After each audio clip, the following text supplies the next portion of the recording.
So I chose to do a community-wide social change initiative for my master thesis.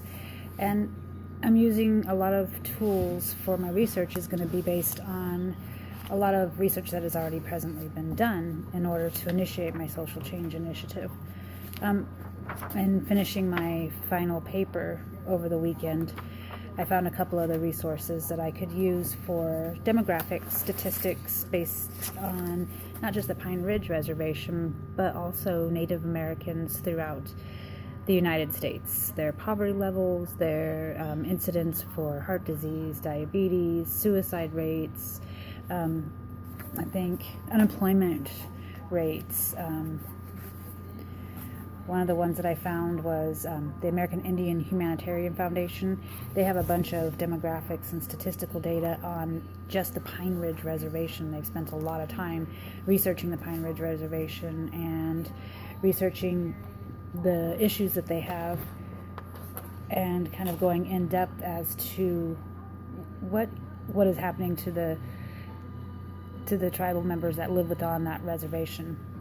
But I also found some other statistics that I got from the Bureau of Indian Affairs, from the National Congress of American Indians, and it gives Indian country demographics throughout the United States, not just within the Pine Ridge Reservation. So you can get kind of a comparison when I do my social change initiative, so I can compare how other reservations and how other tribal members are faring as far as economics, poverty, social policies, employment opportunities, educational opportunities, that type of thing, and just geographical area, what they have available to them within the geography that they live in.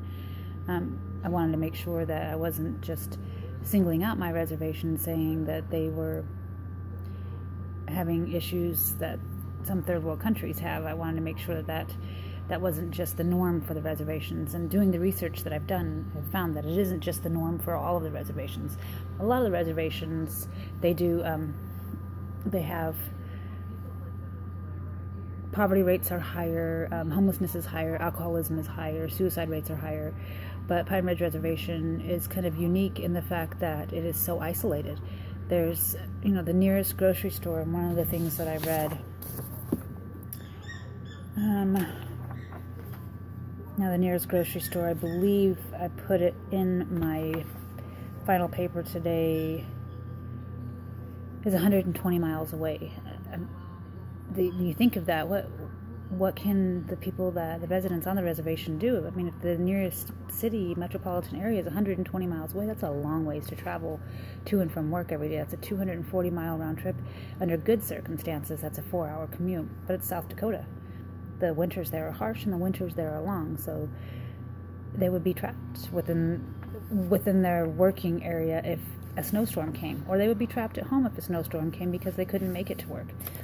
So my social change initiative is to go up there and to enlighten and show the elders and the members on the reservation that there is a better way, building more resources within their community, searching for a higher education, or even just finishing high school. Just having a high school diploma is something that a lot of the members on the reservation do not have.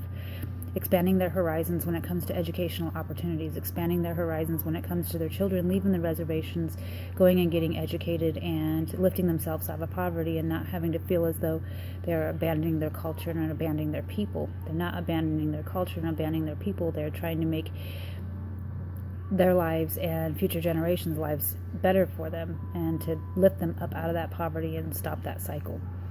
I also I'm trying to figure out a way within my social change initiative to bring my Christianity along with me, and meaning that being able to speak to them about the Bible and speak to them about God, but without making them feel as though I am trying to change their souls. In no way am I trying to change their souls, nor am I trying to change their culture. I'm trying to change the way that they think and change the way that they operate. And hopefully, along the way, some will convert to Christianity. But if they don't, that does not necessarily mean that I've failed.